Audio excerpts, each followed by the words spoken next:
Hoy, de primera mano. Diciembre suele ser el mes más ansiado por los trabajadores. El mes está caracterizado por las fiestas y por la abundancia de dinero disponible a partir del cobro del aguinaldo. Sin embargo, enero suele tener mala fama porque en él se convergen la escasez y la subconsecuente violencia intrafamiliar. ¿Cómo hacer para que el aguinaldo se convierta en un aliado estratégico? Entérese ahora, de primera mano. Muy bien, y yo creo que precisaba bastante bien la economista Gloria Ayala, porque estamos enfocando esto desde la perspectiva de aquellos que cobran el aguinaldo, y están muchos otros, que son la mayoría, que no reciben este beneficio. Pero ¿qué hacer con este dinero? ¿Cómo tomarlo? ¿Cómo ir planificando para decir, esta sería la primera parte, después vamos a hablar del resto?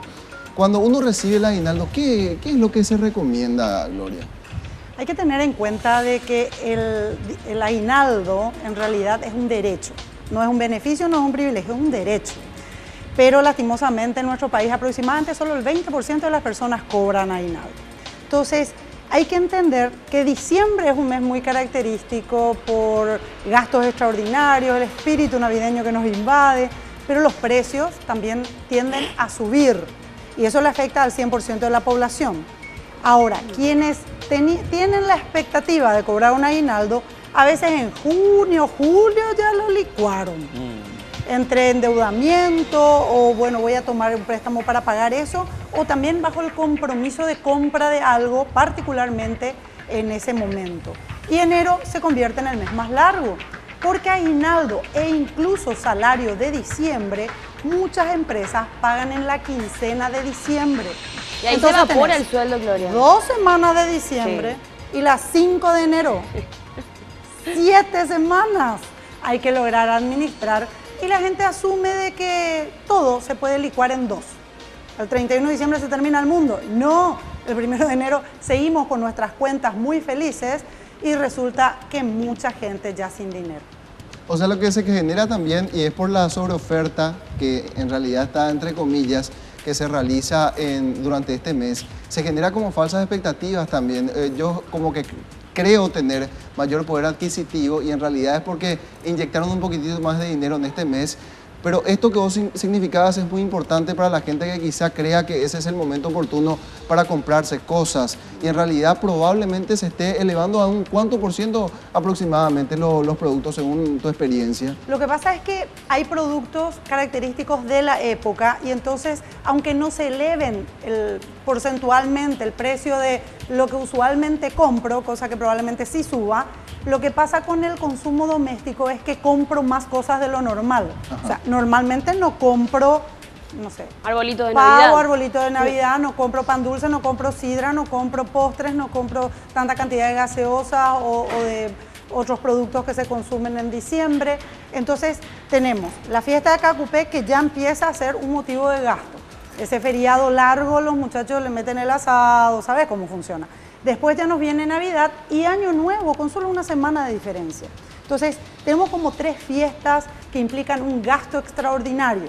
El consumo tiene un exceso, no precisamente que el precio de lo que siempre compro se va a elevar. Gloria, y cuando hablas de gastos extraordinarios, tenemos que acordarnos que el 1 de enero, como bien decías, continúa el mundo, continúan las cuentas y viene el inicio de clases. Un impacto importante también en la economía de mucha gente que tiene que incluso sacar créditos para poder llegar a cumplir. Mira, ahí diste con un punto que es bastante delicado, que es la capacidad que tenemos de proyectarnos. Hablando de un presupuesto, una persona o familia, deberíamos de tener por lo menos un presupuesto a 36 meses. Entonces uno puede visualizar con anticipación lo que me va a venir. La gran mayoría de los imprevistos son súper previsibles. Pero por otro lado, la gente dice, si yo ganara un poquitito más ya me va a alcanzar. Y eso no es cierto, porque si en diciembre que gana el doble tampoco le alcanza, y no se trata de cuánto gano, sino mucho más de cuánto gasto. Entonces, planificar mi gasto con una visión por lo menos de unos meses más me va a dar la capacidad de ver de que voy a gastar mi aguinaldo capaz que en cosas que ni me acuerde en enero, pero me está viniendo el inicio de clases, tengo que también probablemente pagar el impuesto inmobiliario, le tengo a los chicos de vacaciones, cuando están de vacaciones gasto más que cuando normalmente van a la escuela. tengo otro nivel de consumo, por ejemplo, de electricidad en enero y febrero, que la electricidad corriente cuando estoy en, no sé, julio, agosto. O sea, hay varios gastos extraordinarios y también el gasto ordinario que puede ser elevado. Ahora, y tenemos que Gloria, dentro de ese punto que estás mencionando, ¿cuál es la recomendación, teniendo en cuenta lo que estás exponiendo, lo que te estás explayando, es visualizar qué es importante y qué no es importante dentro de este periodo? Por ahí iría la mano. Porque si una persona, a ver, ¿cuánto? 1.800.000 del sueldo mínimo, digo, que está cobrando su aguinaldo, sí, tiene que ver cómo distribuir ese dinero en qué comprar, digo, en cuanto a importancia y a necesidad. Una prioridades, sino claro, precisamente que sea importante, sino prioritario. ¿Cuál es la prioridad que hay en mi familia? Entonces, si en mi familia yo digo lo más importante para nosotros es la educación del chico, debería de estar previendo quizás el aguinaldo para el inicio de clases. Ahora, si en mi casa yo digo lo más importante para nosotros, nuestra prioridad es el disfrute, y bueno, tiene que condecir también seguramente en qué estoy gastando mi plata. Pero yo te diría, si yo tengo un ingreso extraordinario, lo primero que puedo pensar es, ¿qué hago con este dinero para ganar más dinero? No todo lo que yo, entre comillas, aplique o gaste, tiene que ser para generarme un nuevo gasto. ¿Qué pasa si es que, no sé, me compro un nuevo equipo de celular? Bueno, a partir de ahora tengo que pagar, aparte de la cuota del teléfono, el internet, porque ¿para qué me voy a comprar semejante teléfono si no voy a tener plan de internet? Le tengo que comprar ropita porque es un teléfono chuchi, tengo que pagar el seguro por un teléfono caro. O sea, ¿con qué cuotas adicionales me viene esta compra que supuestamente estoy comprando por este ingreso extraordinario? ¿Y cómo hacemos, Gloria, para educar? ¿Cómo hacemos a la gente para educar en la cuestión de la inversión? Porque uno dice, bueno, ¿puedo invertir mi aguinaldo en qué? ¿Dónde? ¿Qué puedo hacer para que esta plata reditúe en más dinero? Mira, la inversión significa pongo mi dinero en algo que me da más dinero, asumiendo, por supuesto, digamos, el nivel de riesgo que eso pueda tener. Es desde comprar mercadería para volver a vender hasta colocar mi plata en un banco financiero o cooperativa a plazo, o también puede ser algo interesante actualmente, el colchón para algo que luego yo pueda acumular mes a mes a través de un ahorro. Y hoy tenemos ya entidades bancarias y también cooperativas que ofrecen un sistema de ahorro programado, por ejemplo. Entonces yo con esto inicio mi ahorro y a partir de ahí mensualmente voy creciendo con por lo menos el 10% de lo que gano. Voy a estar muy diferente dentro de un año que lo que estoy ahora probablemente. Ahora, para ir en términos prácticos, quizás estamos avanzando demasiado en lo que sería una cultura de consumo y ahorro. Hoy, lo básico que le podemos recomendar a la gente es por lo menos planificar sus gastos, tipo establecer topes presupuestarios para determinadas compras que quieran hacer, porque hay compras típicas que se hacen, tipo ir graficando mi estructura de gastos de tal manera que pueda sobrarme por lo menos un excedente, de tal manera a que pueda depositarlo o que pueda invertir en el colegio. ¿Se tiene esa cultura de la programación incluso del gasto en nuestro país? No, Gloria? de hecho muy poca gente tiene esa cultura porque no hacía falta antes. La forma en la que manejamos el dinero es un hábito, lo aprendimos de pequeñitos en nuestra casa. Y ñandés y nada, nosotros nos toca cambiar esa cultura porque antes no hacía falta, para eso estaba la familia. Y la familia eran 8 hijos que ayudaban entre todos cuando alguien dejaba de trabajar o se enfermaba o lo que sea. Actualmente ya no se tiene esa cantidad de hijos y por otro lado, digamos que la vida está muy cara como para también ayudarle al hermano, al primo, al vecino. Entonces, cada uno tiene que empezar a ser responsable y el ahorro no es lo que me sobra. El famoso chanchito de alcancía hace que le enseñemos al niño que ahí se pone lo que sobra, la monedita, el resto. Y si no te sobra, no hay. No hay nada. Entonces, el ahorro no puede ser lo que te sobra, tiene que ser tu primera cuenta a pagar. O sea, ganan bobeto, vos laburaste todo el mes y todo lo que ganas es para otro. ¿Para qué trabajaste? Normalmente es así. Por lo menos no quedaste con el 10% y 90% de lo que ganas luego es para otro. Imagínate. Que es lo mínimo, sería el 10, lo mínimo recomendable. El piso. Entonces, a partir de allí, el aguinaldo lo que nos da es la posibilidad, ese respiro de decir, bueno, este mes no voy a estar tan justo. ¿Por qué no arranco mi hábito de ahorro a partir de ahora? Y esa cuota de 300.000 que estoy pagando en 36 meses, por fin termino de pagar en marzo. Bueno, yo no contaba más con esa plata, hace 3 años que no tengo. Puedo decir, ok, desde abril voy a acumular también eso y le voy a sumar a mi aguinaldo. Entonces, ¿con cuánto voy a llegar a diciembre? O sea, es un poco la capacidad de parar la pelota y evaluar cómo quiero que sea mi vida futura. Mi pasado yo ya no puedo cambiar, pero el futuro sí yo puedo decidir hoy. Cuando hablamos del aguinaldo, Gloria, también es importante recordar a la gente sus derechos, porque bien decías, esto no es un beneficio, es una obligación por ley y la gente a veces es víctima de violaciones a sus derechos. ¿Cómo es el tema del aguinaldo? ¿Cómo se calcula? ¿Qué dinero ingresa a este 13º salario que está establecido por ley? Ok, quiero aclarar que no soy asesor laboral, ¿verdad? Sí. Esto sería mejor que lo vean con un abogado especialista en derechos laborales. Pero bueno, el aguinaldo normalmente se le denomina el 13º salario, no es tan así, porque en realidad yo pude haber empezado a cobrar en junio, ¿sí? Empecé a trabajar en esa fecha. Entonces, lo que se suma de ingresos o de salarios de todo el año se divide entre 12. Y ese es el monto que te corresponderá de aguinaldo. Que si trabajaste todo el año y todos los meses ganaste igual, corresponde justito al monto de tu salario. Pero hay que tener algunas observaciones, ¿verdad? Por ejemplo, el hecho de que la gente sabe que estás cobrando el aguinaldo y se te acercan todos tus mejores amigos, primos, parientes, vecinos, y a veces ya resulta que tus hijos o tu pareja están disponiendo de ese monto. Entonces, hacer un poco también el análisis de, espera un ratito, como bien nos decía el compañero, ¿cuál es la prioridad en casa?